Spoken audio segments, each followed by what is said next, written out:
You locked into another episode of Keeping It G with Rick D. Got your boy Rick D in the building. How y'all doing out there today? Me, you see, we blessed and highly favored. Wouldn't complain, couldn't complain as I wanted to. Well, today we got my boy Dave. in the building, in the flesh.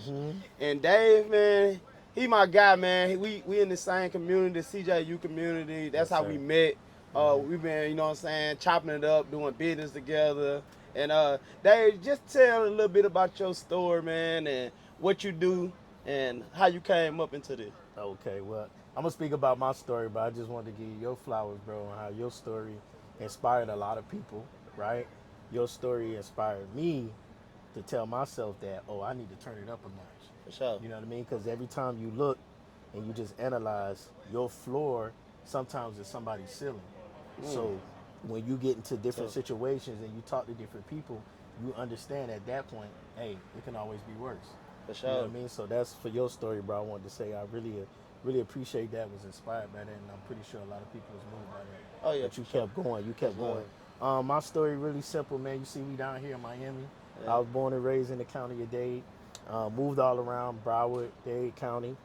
When I turned 23, that's when I started doing a whole lot of stuff, working a lot of jobs, man, and just seeing like, okay, it got to be a better way than this. You know what I mean? Going to school, working. My brother came up with the idea of me and him joining the army. So Yeah. it was me, him, my god brother, and my best friend. We all joined the army. Oh, My y'all went in together. Well, my brother and my brother and my best friend, they went a year before me. So me and my god brother, we went the year after them. What I wanted to do was, remember I was telling you that I coach youth sports. Yeah, for sure. So I wanted to take that year to coach because in my mindset, when I got to the army, I was gonna die. That's So I what, was like, damn. yeah. So That was your mindset? I was like, bro, they gonna send me over there. I'm gonna die. So if I do die, at least I know I tried something that I like. For You know what I sure. mean? So being in the army, man, that's when I really understood how to be a leader, right? Leader people. Growing up, I was always the person that could connect with people. Yeah. I was always a person that always seen more in somebody. When people come around me, I wanted them to have an experience. Yeah. So I was a class clown, all that. So everybody wants you to know when you came around Dave, you was gonna feel good, you was gonna have a good time. You see what still I'm got saying? that to this day. Still got You it. still to got this that day, vibe man. to this You day. know, so I understood like that was like my purpose. That's something that I could give to people. So after I came out the army, I had a good time in the army. Learned how to be a leader. Helped a lot of people through a lot of mental blocks. Yeah. Right. Just helped them grow as people and just really instill certain characteristics and mindset, right, to adapt and overcome. So when I got out, I started getting into youth sports, build a lot of organizations, help fix a lot of organizations, dealing with conflict management, conflict resolution, bringing in kids, bringing in parents. That was good. So I made a lot of impact with that. But I started to realize, man, I need to get my finances in order. Yeah. So I was doing a lot. So you could be anything and everything for everybody, but nothing for yourself. Self. It's a problem. Man, that's a real gem. We're gonna stop right there real Yeah, quick. yeah, That's yeah. a real gem Yeah, you yeah, just yeah. threw out there. Okay, So I said to myself, I need to get my finances in order. So it all started. I read this book from Dave Ramsey called The Total Money Makeover, right? So that got me a little bit tighter on my finances, my budget, right? People get scared of the B word budget. And it's really just being intentional and disciplined about your finances. for sure. So I started that. So I got that under control. Then I was like, man, what's up with this credit stuff? You know what I mean? Why do people keep talking about credit? Did somebody like put it in your ear? You was Oh, well, scrolling. nobody put it in my ear. I just was living through it. Life. Yeah.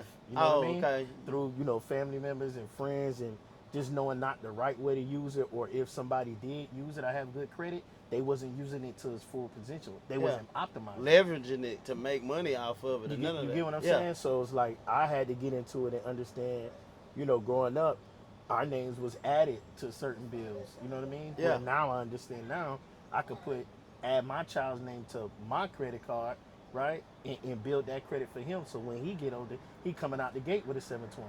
You see what I'm Sure. saying? So once I started to get into the credit, I understood and it was like a fire. Man, this what we need to do? Yeah. Because like my man was just saying, he was like, cash to get you further. So I think about the credit as an extension cord. You see what I'm saying? Like we can get into the next room, right? With that credit. extension cord and the power extends. So once I understood that, I started getting on fire, started talking to people about it, then started applying the stuff for myself.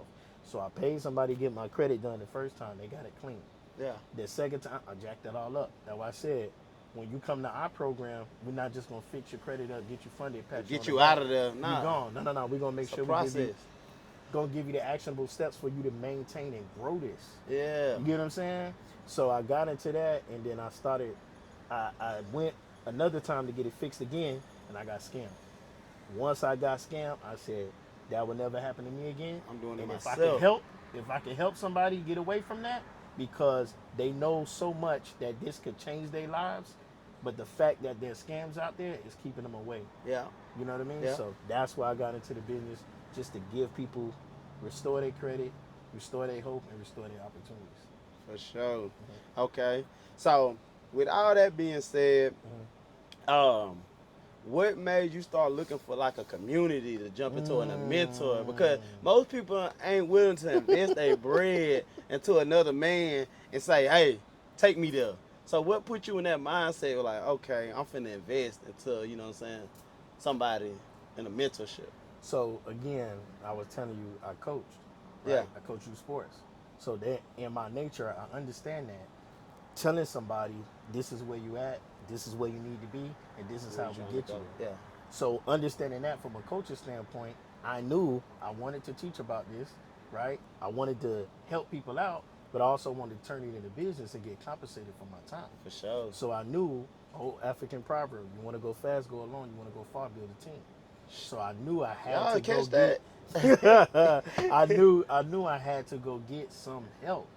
Now, when people say it's a scam, when you say scam, you're still confused about money. So you have to understand the financial investment the financial commitment that I'm putting down. It's going to be minuscule towards the return on investment that I'm going to get.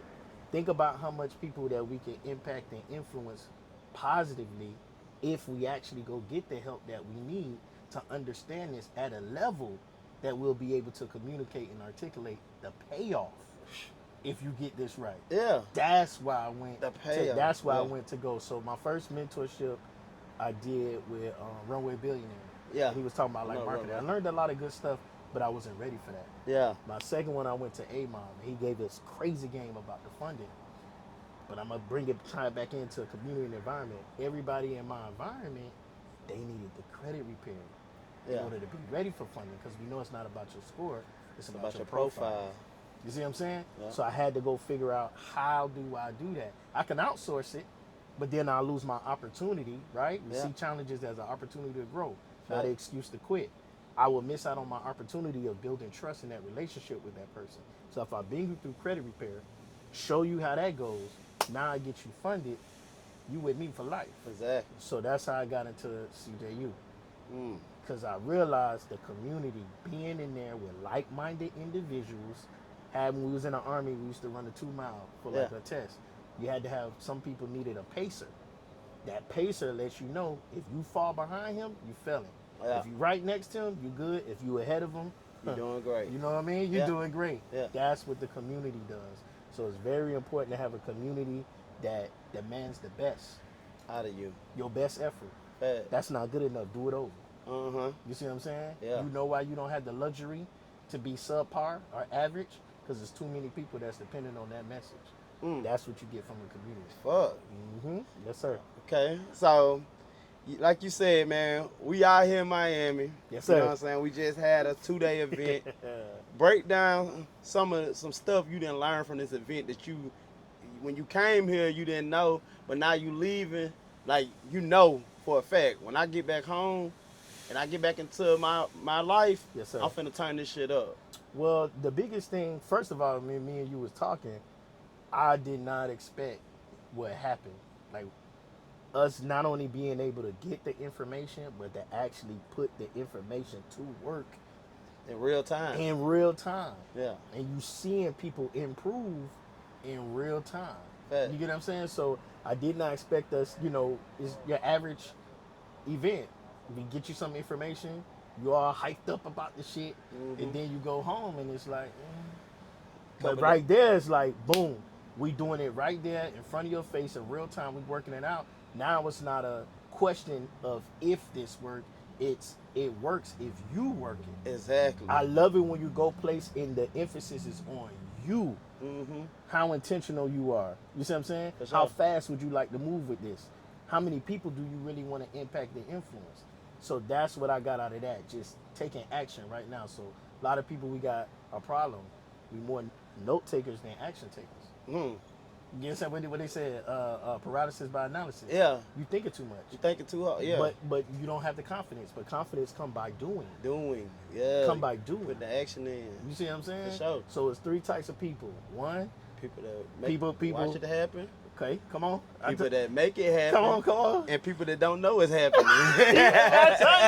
You know, what's going on? You lost in the sauce. It's all lost in the sauce. You deep man. in the shallow waters. Yeah. You see what I'm for saying? sure. So that's what I got out for that. And then also being able to provide a better service for my clients by actually being direct with my message, being clear with my message, and then the storytelling. Yeah. Make it relatable. You too far. If you too far away, then I can't even relate to that dude. Can't grab him. Can he understand me? Does Yeah. he know what it be? He 10 years removed. Yeah. He popping bottles. He 8 figures.